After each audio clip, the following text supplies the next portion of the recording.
My brother tried to humiliate my husband, now he's paying the price. I never thought my own brother would try to publicly humiliate my husband. I also never thought my parents would disown him over it. But after what happened on Thanksgiving, I don't think I'll ever speak to him again. And honestly, I'm okay with that. Growing up, my older brother, Dylan, 33M, and I, 30F, were incredibly close. Our parents are successful business owners and gave us a comfortable upbringing. We had everything we could ever want, good schools, great vacations, and never had to worry about money. Dylan and I were best friends. Or, at least, I thought we were. But all of that changed 4 years ago, when I met Leo, 32M. Leo and I met at a small local cafe where he was working as a manager. From the moment we met, I knew he was different. He was kind, hardworking, and down-to-earth. And despite not having the privileged upbringing that Dylan and I had, he never resented people who did. That's one of the things I love most about him. Leo's life was the complete opposite of mine. He was raised by a single mother after his father walked out before he was born. His mom worked long hours as a nurse to provide for him, but money was always tight.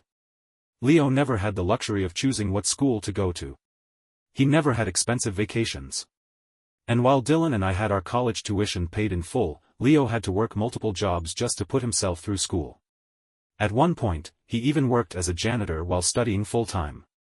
And despite all of that, Leo still graduated, worked his way up in management, and now has a successful career. He is one of the most hardworking and respectable people I know. And yet, my brother Dylan has never accepted him. Not because Leo is a bad person. Not because he treats me poorly.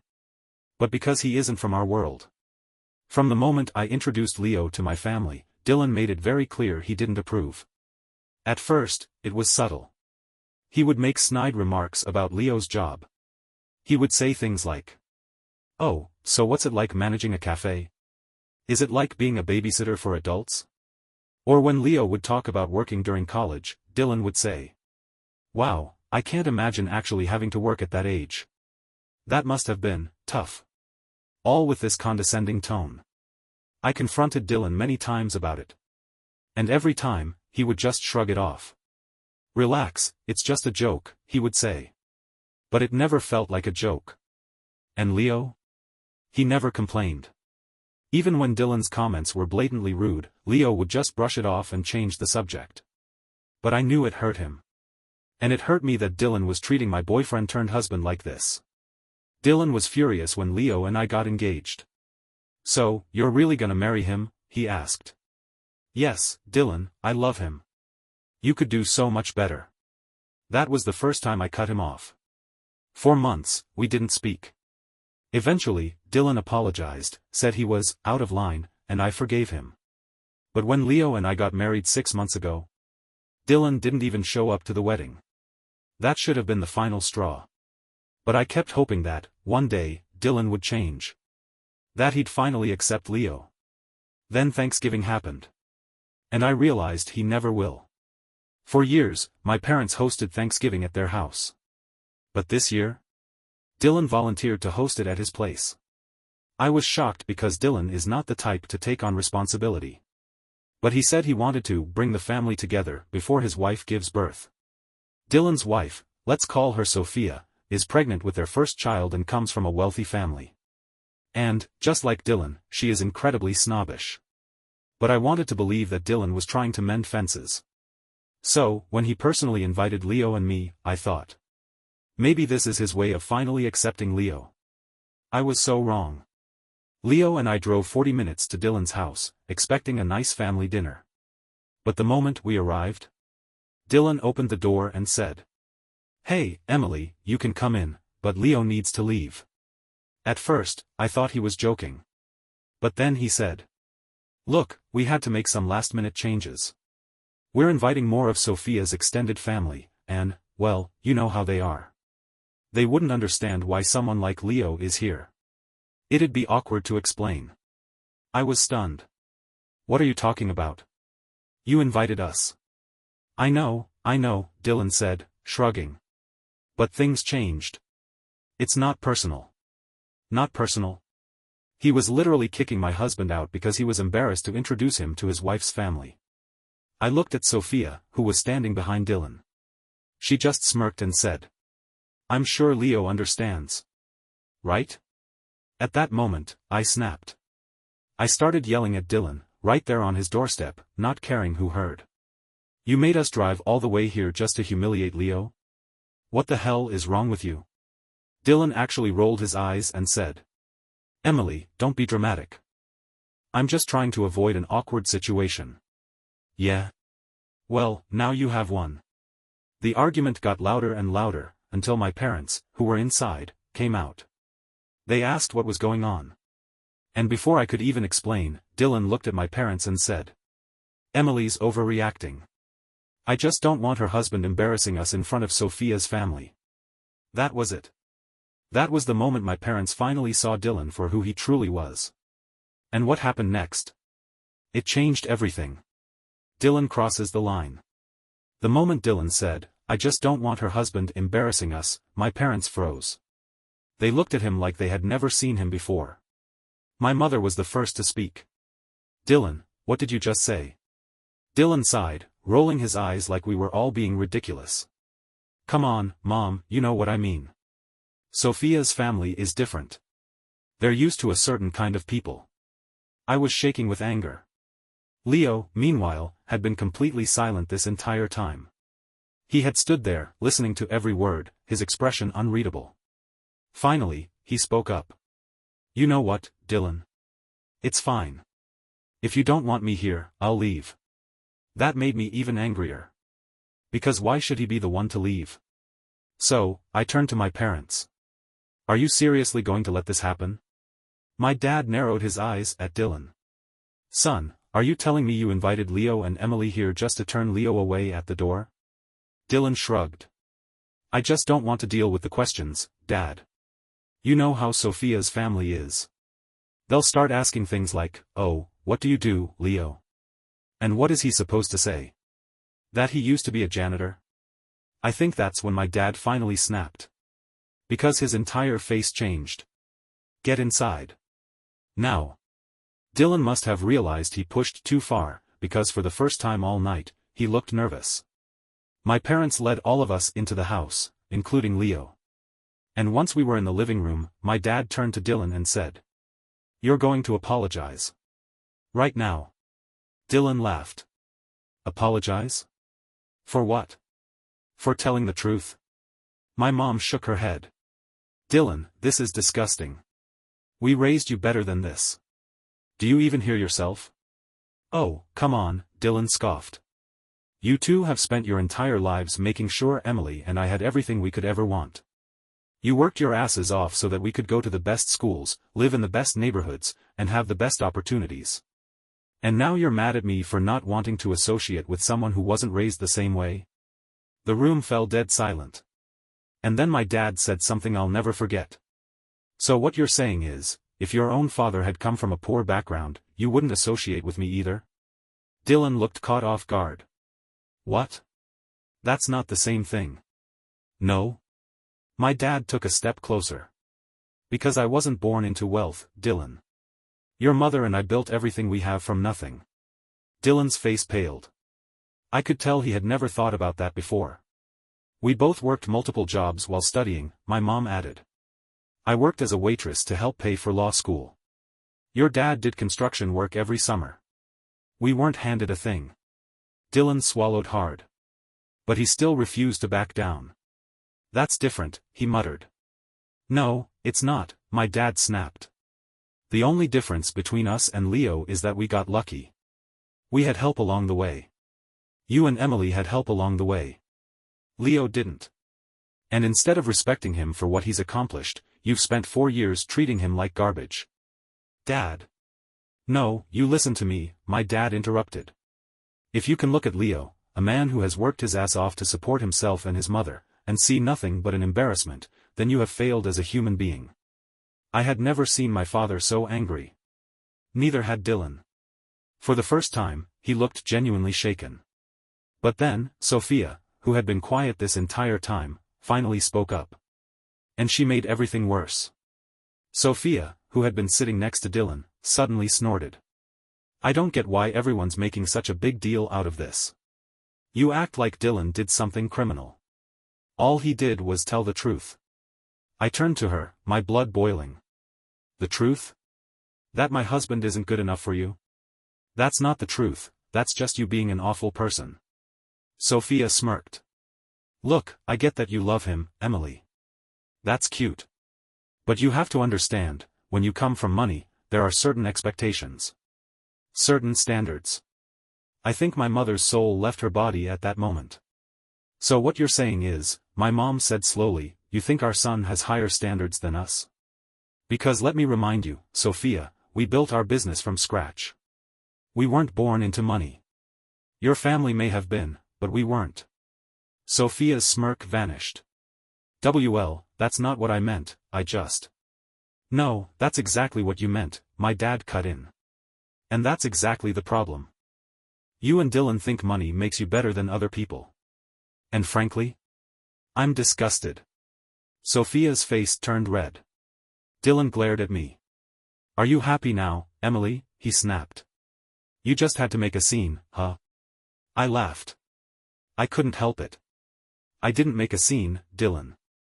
You did. You invited us here just to humiliate Leo. You did that to yourself. And that's when my dad said, you know what? I've had enough. You and Sophia can leave. Dylan's jaw dropped. What? You're kicking me out of my own house? No, you're kicking yourself out, my mom snapped.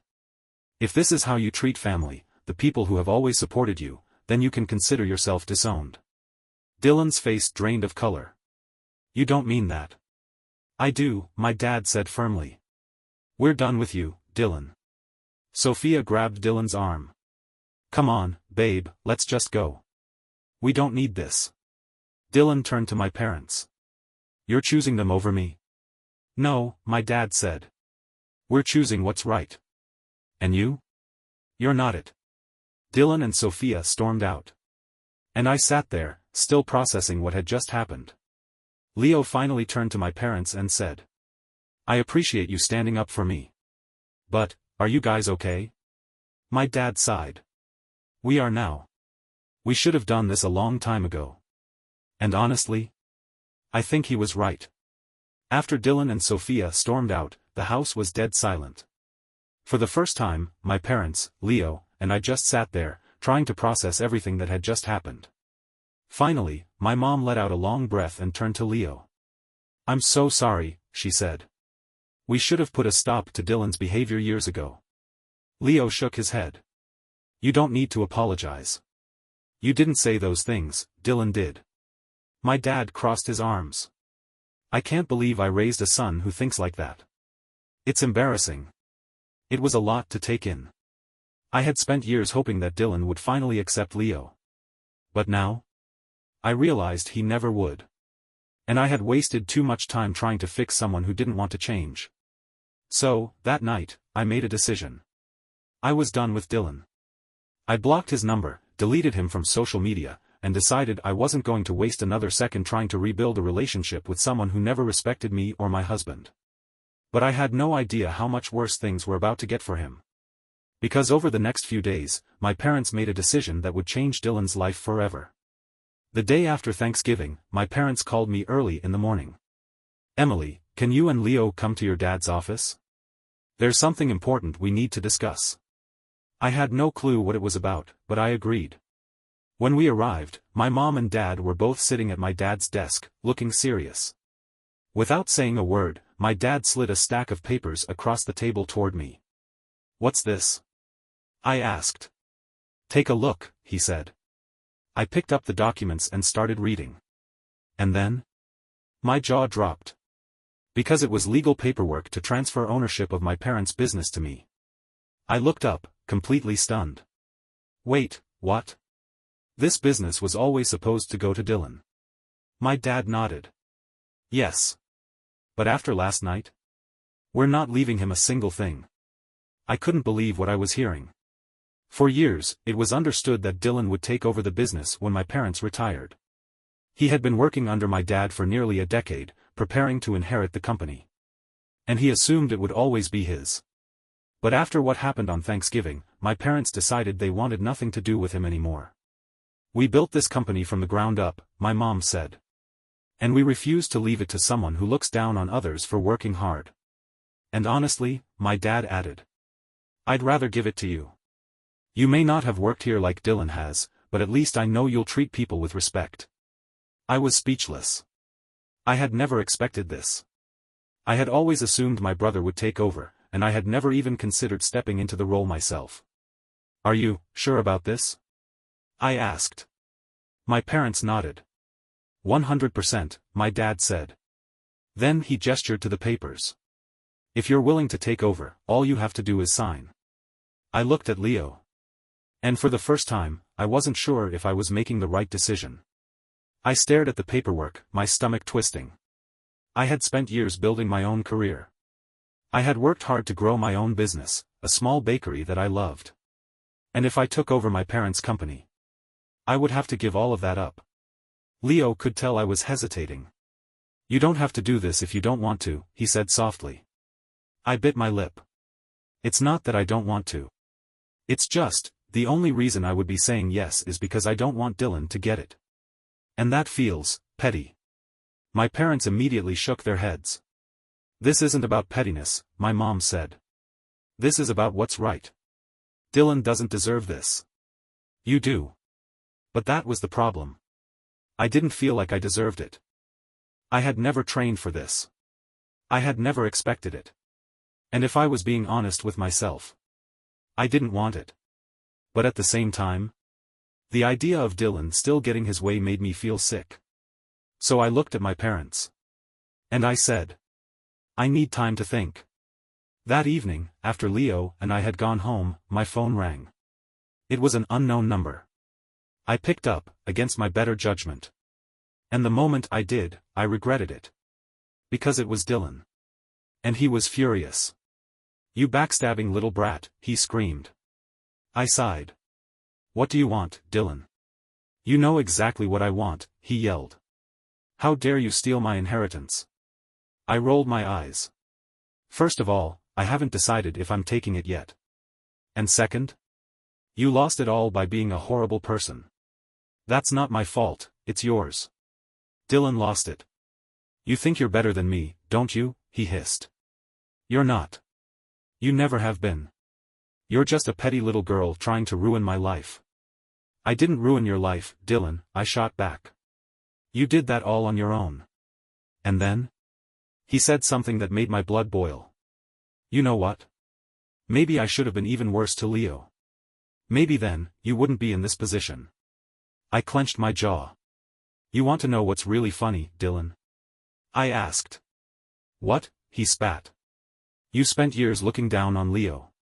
You treated him like he was beneath you. But guess what? I smirked. He's about to be your boss. Because if I did take over the company, Dylan would have to work under me. I could hear his breath catch. You wouldn't. Try me, I whispered. And then I hung up. That night, I couldn't sleep. I kept thinking about the decision in front of me. Did I really want to run the company? Or did I just want to make Dylan pay for what he did? Leo held my hand and said, whatever you decide, I'll support you. And that's when I realized. Maybe I didn't need to take over to punish Dylan. Maybe there was another way. So the next morning, I called my parents. And I told them my final decision. And it was going to change everything. After a sleepless night, I knew what I had to do. I called my parents first thing in the morning. Mom, Dad, I need to talk to you. They told me to come to the office right away. Leo came with me, holding my hand the entire time. When we arrived, my parents were waiting anxiously. So, my dad asked. Have you made a decision? I took a deep breath. Yes. I don't want to take over the company. My parents' faces fell. Why not? My mom asked. Because it's not my dream, I admitted. I've spent the last few years building my own business, and I love what I do. If I take over, I'll have to give all of that up. And I just don't want to. My dad sighed. I understand, he said. But if not you, then what do we do? We don't want Dylan to have it. That's when I told them my idea. Why not give the business to someone outside the family? My parents froze. What do you mean? My mom asked. You have employees who have worked here for years, I said. People who actually care about this company. People who deserve it more than Dylan or me. Why not leave it to one of them? My parents looked at each other. Then, slowly, they nodded. You might be right, my dad admitted. And that was that. A few days later, my parents announced their new successor, a long-time, loyal employee who had been with them for years. And Dylan? He lost it. I woke up to a string of messages from an unknown number. It was Dylan. And he was furious. I can't believe you did this to me. You just couldn't let me have it, could you? Enjoy your pathetic little bakery. You'll regret this someday. I didn't even bother responding. Instead, I blocked his number. Later that day, my parents called to tell me that Dylan had officially resigned from the company. He sent an email this morning, my mom said. Said he's going to start his own business, with Sophia's family's money. I laughed. Let me guess, he said we'd regret this? Verbatim, my dad sighed. Honestly? I don't care what Dylan does anymore. He made his choices. And now, he gets to live with them. A part of me mourns the relationship I once had with my brother. We used to be so close. Now, we don't even speak. But honestly? I don't regret anything. Dylan made his bed. And now, he has to lie in it. As for me? I'm happier than ever. I have an amazing husband who loves and respects me. I have supportive parents who finally stood up for what's right. And I get to continue doing what I love without being forced into a business I never wanted. Some people might call me petty. Some might say I should have just let Dylan take over. But at the end of the day, I know I did the right thing. And I wouldn't change a thing. Thank you for watching the video, like it if you watched the video to the end and don't forget to subscribe. Have a nice day.